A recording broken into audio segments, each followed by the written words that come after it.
తాకట్లో ఉన్న మీ బంగారాన్ని విడిపించి ఆ రోజు ఆన్లైన్ రేటుకి కొంటాం. Sharma gold company. జయంతి మంగళాకాళి భద్రకాళి కపాలిని దుర్గాక్షమ శివాధాత్రి స్వాహా స్వధ నమోస్తుతే. తలచిన వెంటనే భక్తులకు నేనున్నానంటూ అభయం ఇస్తోంది ఆ జగన్మాత. జగన్మాత ఎన్నో రూపాలలో భక్తులకు దర్శనమిస్తూ ఉంటుంది. తన భక్తుల్ని ఎప్పుడూ కాచి కాపాడుతూ ఉంటుంది, రక్షణగా నిలుస్తుంది. అలాంటి ఆ తల్లి ఎన్నో రూపాల్లో ఎన్నో చోట్ల వెలిసిన సంగతి మనందరికీ తెలిసిందే. అయితే ప్రత్యేకంగా సికింద్రాబాద్ ఉజ్జయిని మహంకాళిగా అమ్మవారు కొన్ని వందల సంవత్సరాలుగా ఇక్కడ పూజలు అందుకుంటోంది. అమ్మవారి విశిష్టత, అలాగే ఆలయం గురించి, అలాగే ఇక్కడ జరుగుతున్నటువంటి బోనాల సందర్భం గురించి వివిధ విషయాలు ఇవాల్టి కార్యక్రమంలో తెలుసుకుందాం.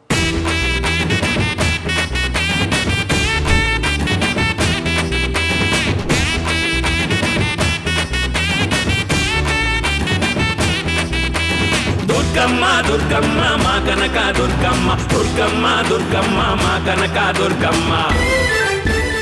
మహంకాళి అమ్మవారి వైభవం గురించి ఎన్నిసార్లు వినాలనిపిస్తుంది. అది కూడా మీ నోటి వెంట వినడం మా అదృష్టమే ఖచ్చితంగా. మరి ఇన్నేళ్లుగా అమ్మవారి సేవలో ఉన్నారు. అమ్మవారి గురించి ప్రేక్షకులకి వివరించండి గురుగారు. శివామనన్యాం వివిధ కృగావా కాళీం కళామాలిని విశ్వవంద్యాం కపాల కట్వాంగదరాం రుగుండమాలాయుభూషాం దీకిచర్మకరాధీనాం శుష్క మాంసాతి గైరవాం అతి విస్తారవదనాం లలజిగ్వాం దిగంగరాం ఏగం సంచింతయేత్ కాళీం శ్మశానాలయ వాసిని. శ్రీ మహాకాళియంగాయ నమః. జగన్మాత మహాకాళి అమ్మవారు అప్పుడే ఇంచుమించుగా 12 రోజుల్లోకి వచ్చేసాం. ఆషాఢ జాతర లష్కర్లో గోనాలకుండగా జగన్మాత ఈ యొక్క ప్రాశస్త్యం కలిగినటువంటి లష్కర్ గోనాలు ఏ విధంగా వచ్చినాయి, ఎందువల్ల ఇంత లక్షల మంది వచ్చి అమ్మవారి దర్శనం చేసుకొని జగన్మాత యొక్క ఆశీర్వాదాన్ని పొందుతున్నారు, ఏమిటి విశిష్టత అంటే ఆవిడ జగన్మాత కాబట్టి, జగన్మాత కాబట్టి మనందరినీ కాలిస్తూ ఆశీర్వదిస్తూ అందరినీ కూడా చల్లని దృష్టితో చూస్తూ అందరినీ కాపాడేటువంటి దేవతగా ఈ మహాకాళి ఈ లష్కర్లో గెలవడం మనం చేసుకున్నటువంటి అదృష్టం. దీనికి 250 సంవత్సరాలు వెనకాలకు వెళితే ఇక్కడ ఉండేటువంటి దోళిగేలర్లందరూ ఈ ప్రాంతము మిలిటరీ ప్రాంతం అయి ఉండడం వల్ల లష్కరుగా పిలువబడేటువంటి ఈ ప్రాంతంలో రోగాలు రావడం, ఆది వ్యాధులు రావడం, ఇతరులైనటువంటి కష్టాలు కలగడం, అందరూ బాధపడుతున్నటువంటి సమయంలో అందరూ కలిసి జగన్మాత అయినటువంటి ఉజ్జయిని మహాకాళి అమ్మవారిని వేడుకోవడం, ఉజ్జయినికి వెళ్ళి ఆవిడని తీసుకొచ్చి ఇక్కడ స్థాపన చేయడం, చేసినందుకు కారణంగా ఈ జాతర అనేటువంటి ఒక చక్కటి క్రియని ఈ ఆషాఢ మాసంలో మొదలుపెట్టిన తరువాత 200 సంవత్సరాలుగా లష్కర్ గోనాలుగా ప్రసిద్ధికెక్కి ఈ గోనాల కొండగా లష్కర్ గోనాల కొండగా మొట్టమొదటగా ప్రారంభమైనటువంటి స్థానమే ఈ భాగ్యనగరంలో సికింద్రాబాదులో ఈ యొక్క ప్రాంతంలో అమ్మవారు విలసిల్లి ప్రతిష్ఠితమై జరుగుతున్నటువంటి ఒక చక్కటి తెలంగాణ పండగ. ఇంత చక్కటి పండగ ఈనాడు ఇంత అద్భుతంగా జరుగుతోంది అంటే కారణం కేవలం తెలంగాణ ప్రజలు చేసుకున్నటువంటి పుణ్యం. ఈ యొక్క ఆషాఢ మాసం వస్తూనే ఆది వ్యాధులేగి రాకుండా జగన్మాతను వేడుకుని అమ్మని ఘటస్వరూపంలో కొలింగేరల నుంచి ఎదుర్కొని వచ్చిన తరువాత అమ్మవారు 15 రోజులు గ్రామ సంచారం చేయడం, 15వ రోజున తెల్లవారుజామున దివ్య మంగళ స్వరూపిణి అయి దివ్య మంగళహారతితో అమ్మవారు ఈ యొక్క ఆలయంలో లక్షల మంది సమక్షంలో దర్శనం ఇవ్వడం, ఆ విధంగా దర్శనం మొదలైనటువంటి ఈ యొక్క పండగ కార్యక్రమం మర్నాడు సోమవారం రాత్రి 12-1 గంట వరకు కొనసాగుతూనే ఉంటుంది. ఈ జాతరలో విశేషం ఏంటంటే అమ్మవారు ఆడబిడ్డగా భావన చేసి ఎదుర్కొచ్చినటువంటి జగన్మాతకి తీకి వంటలతో చేసినటువంటి గోనాలని సమర్పిస్తారు. అదేవిధంగా వ్యాధులు రాకుండా చల్లటి పానీయాలతో శాఖలు సమర్పిస్తారు. వేయి కళ్ళ తల్లి కాబట్టి గళ్ళ చీరలను పసుపు కుంకుమల్ని అమ్మవారికి సమర్పించి వ్యాధులు రాకుండా జాగ్రత్త పడతారు. ఇదంతా ఆదివారం నాడు సాయంత్రం వరకు మేళతాళాలతో గోనాలను సమర్పించడం అయిపోతే సాయంత్రం కూడా ఈ 7 అక్క చెల్లెళ్ళకి కూడా తమ్ముడైనటువంటి కోతరాజు మేళ తాళాలతో ఒంటి నిండా పసుపు పూసుకుని వీరగోళలతో నాట్యం చేస్తూ ఆడుతూ ఆనందాన్ని కలిగజేసే విధంగా భక్తులందరూ సంతోషపడే విధంగా ఈ కలహారపు గళ్ళతో అమ్మవారి ఆలయానికి వచ్చి అమ్మవారికి ఈ కలహారాలు సమర్పిస్తారని ఈ ప్రాంతంలో ఉన్నటువంటి ఒక అలవాటు. అదే కాకుండా రాత్రి 12 గంటల 1 గంట సమయంలో అమ్మవారికి జలకుండతో మర్నాడు జరిగేటువంటి గది కార్యక్రమానికి సంబంధించినటువంటి కుండని తీసుకురావడం, అలాగే ఈ యొక్క 15 రోజుల కార్యక్రమం అంతా కూడా ఒక ఎత్తు అవుతే 16 రోజున చక్కగా అమ్మవారికి భవిష్యవాణి ఆ జోగిని పైకి ఆవహించి భవిష్యత్తుని చెక్కడం మరొక అద్భుతమైనటువంటి ఘట్టం.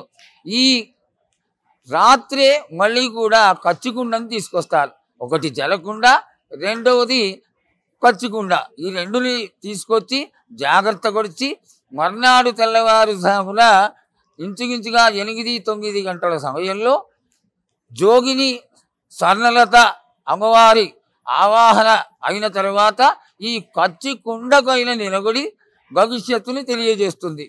వానలు కడతాయని, ఎండలు సరిగ్గా కాస్తాయని, పాడి గంటలు బాగుంటాయని, కిల్లాకాకలందరూ సస్యశ్యామలంగా ఉంటారని, ఆనందంగా ఉంటారని తెలియజేస్తూ అమ్మవారి ఆశీర్వాదాన్ని కూడా తెలియజేస్తుంది. అయిన తర్వాత అమ్మవారు ఘట స్వరూపంలో ఏ విధంగా అయితే వస్తుందో అదే విధంగా ఘట స్వరూపునిగానే కొలింగీరలు దాటి వెళ్ళిపోతుంది అత్తవారింటికి.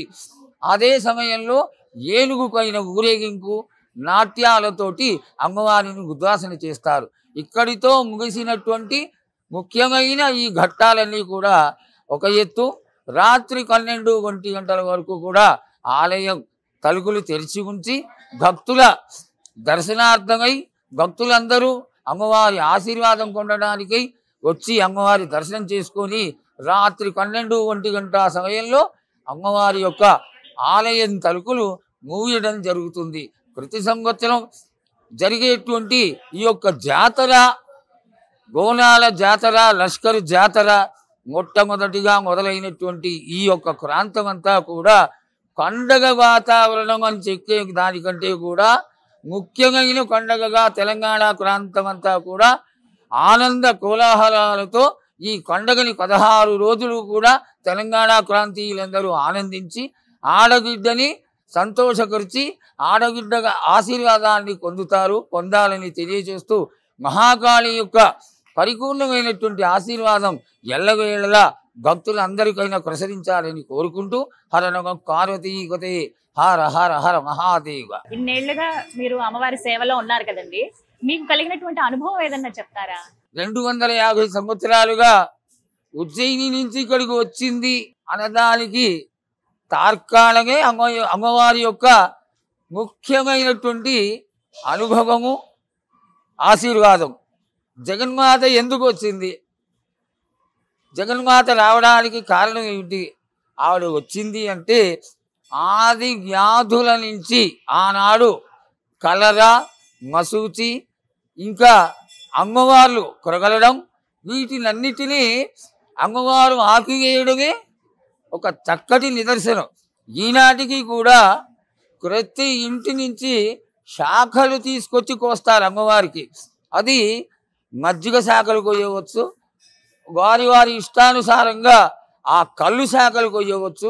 ఏదైనా సరే దాన్ని తీసుకొచ్చి కోతలింగడికైనా అర్పణ చేసిన కారణంగా ఏ వ్యాధులు కూడా ఏ ఇంటి ఛాయలకి వెళ్లకుండా అమ్మవారు భక్తులందరినీ కాపాడుతూ ఉంటుంది. అదేవిధంగా ఇన్ని లక్షల మందిలోకి వెళ్ళిపోయి ఈ జాతర ఇంత ఆనందంగా కోలాహలంగా జరుగుతోంది అంటే అమ్మవారి యొక్క ప్రొగ సామాన్యమైనది కాదు. అమ్మాని పిలిస్తే పలికేటువంటి చల్లని దేవతయే ఈ మహాకాళి అమ్మవారు. ఆవిడ యొక్క అనుగ్రహం ఉండగొట్టి మేమందరము కూడా చింతాక్రాంతులము కాకుండా ఎంతో ఆనందంగా ఆనందదాయకంగా అమ్మవారి ఆశీర్వాదంతో చక్కటి జీవితాలని ఆ అమ్మవారి దయతో వెళ్ళగుచ్చుతున్నామని తెలియజేసుకుంటున్నాం. అమ్మని దర్శించుకున్నప్పుడు ఇంకా వేరే ఏమి అడగబుద్ధి అయ్యిందండి. ఇంకా ఆమెను చూస్తే ఆమె రూపాన్ని చూసి అలా ముగ్ధులం అయిపోతాం. కానీ అమ్మని చూడగానే ఏమని వేడుకోవాలి, అసలు అమ్మని ఏమని ప్రార్థించాలి? చిన్న మంత్రం, శ్లోకం ఏదైనా.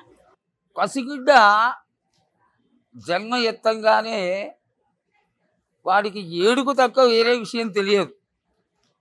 అయితే ఈ విషయాలన్నీ మాతృమూర్తి అయినటువంటి తన సొంత తల్లికి చాలా విశేషంగా గమనించేటువంటి ఒక గొప్ప జ్ఞానాన్ని ఆ జగన్మాత ఈ తల్లికి ఇస్తుంది. దీనిలో విశేషం ఏమిటి? బిడ్డ లేచి ఏడుస్తున్నాడంటే ఆకలిస్తుందేమో, లేచి ఏడుస్తున్నాడంటే నిద్రపోతాడేమో, లేకపోతే వాడికి కడుపులోకి వచ్చిందా, ఇంకేమైనటువంటి విశేషం ఉందా అని తెలుసుకోగలిగినటువంటి ఒక లక్షణం మాతృమూర్తికి ఏ విధంగా అయితే ఉంటుందో, లలితా సహస్రనామంలో మొట్టమొదటి నామమే శ్రీమాత. అందరికీ అమ్మ అయినటువంటి ముగ్గురంగల మూలకుటమ్మ జగన్మాత మహాకాళికి మనం ఎంతటి వాళ్ళం, మన కడుపులో ఉన్నటువంటి బాధలు కానీ కష్టాలు కానీ ఆవిడికి మనం చెప్పుకోకర్లా. నువ్వు అడిగింది చాలా చక్కటి మాతమ్మ. అమ్మని చూడంగానే ఆవిడని ఏదన్నా అడగాలి అనేది మర్చిపోతాం. మర్చిపోవడంలో నా ఉద్దేశంలో ఆవిడ మరికింక చేస్తుందేమో, ఈ గిడ్డకి నాకు అన్నీ తెలుసు కదా, మళ్ళీ పిల్లలు నన్ను అడగడం ఏమిటి, నేనే చేసి కొడతా కదా అనేటువంటి మంచి లక్షణం కలిగినటువంటి జగన్మాత మహాకాళి కొంగు బంగారమై ఈ లష్కర్ ప్రాంతాలంతా మహారాజ్ఞిగా ఏలుతున్నటువంటి జగన్మాత మహాకాళి అమ్మవారు. ఇవాళ ఏంటండి విశేషం గురుగారు? ఇక్కడ మహాకాళి అమ్మవారి ఈ యొక్క స్థానంలో ఇంచుమించుగా ఒక 50-60 సంవత్సరాలుగా చండీ హోమం చాలా విశేషం. మహాకాళి, మహాలక్ష్మి, మహాసరస్వతి మూల స్వరూపిణి అయినటువంటి చండీ మహాలక్ష్మిని కలశ రూపంలో, మూర్తి రూపంలో ఆవాహన చేసి భక్తులందరూ తమ తమ కోరికలు నెరవేర్చుకోవడానికి చేసేటువంటి గొప్ప క్రియే ఈ చండీ హోమం. ఈ చండీ హోమం చేసినందువల్ల ఇప్పుడు నువ్వు అడిగినటువంటి ఈ యొక్క బాధలన్నీ తొలగిపోతాయి, శత్రుబాధలన్నీ పోతాయి. అలాగే వ్యాపారాభివృద్ధి జరగడానికి ఈ ప్రాంతం అంతా కూడా ఈ అమ్మవారి ఆలయంలో ఈ చండీ హోమం చేయించుకోవడానికి ఇష్టపడుతూ ఉంటారు. చండీ మాత జగన్మాత మహాకాళి స్వరూపిణి ఆ విశేషమైనటువంటి ఈ చండీ హోమాన్ని చాలా సంవత్సరాలుగా 50-60 సంవత్సరాలుగా ఆశ్వేజ మాసంలో వచ్చేటువంటి నవమి రోజు ఒకటి, అలాగే ప్రతి పౌర్ణమి రోజు కూడా చండీ హోమం జరగడం ఈ భాగ్యనగర ప్రజలు అలాగే ఈ లష్కర్ క్రాంతీయులందరూ కూడా చేసుకున్నటువంటి ఒక సుకృతంగా భావించవచ్చు. అందరూ పాల్గొనవచ్చా అండి? అందరూ పాల్గొని అందరికీ జాతి మత కుల భేదాలు లేకుండా ఉజ్జయిని నుంచి జగన్మాత మహాకాళి అందరి వల్ల అందరి సమక్షంలో వచ్చి ఏ విధంగా అయితే ఈ ప్రాంతంలో ప్రతిష్ఠితమైందే అదే విధంగా అందరూ కూడా వారు వచ్చి సంకల్పం చేసుకొని ఇక్కడ కూర్చుంటే పూర్ణాహుతి పర్యంతం కూడా 700 శ్లోకాలతో అద్భుతంగా చండీ హోమం జరుగుతుంది. దీనిలో తారతమ్యాలు కానీ జాతి మత కుల భేదాలు కానీ ఏమీ లేవు.